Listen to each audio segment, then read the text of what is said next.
大家好，歡迎收睇市況追擊。喺全球嘅股災打擊之下，令到二手嘅市場急速下挫。喺上星期，將軍澳嘅新盤領海，短短3日之內賣出咗500宗，成績係相當之理想嘅。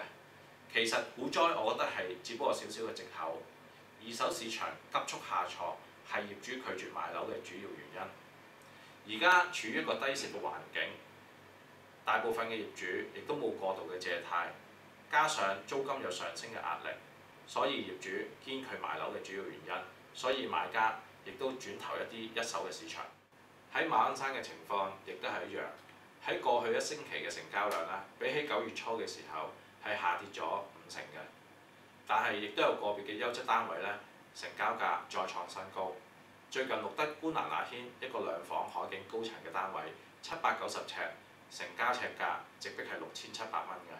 喺租金繼續上升之下，有部分長線收租嘅投資者，而家亦都開始去物色一啲高回報、高租金嘅單位，例如好似新港城海柏花園為例，租金可以去到4厘半之多。所以就算樓價而家係橫行嘅時候，租金不斷上升，利息偏低，相信樓市亦都會有相當嘅成交。大家如果想入市的話，不妨考慮多啲優質嘅單位。可能有額外嘅驚喜。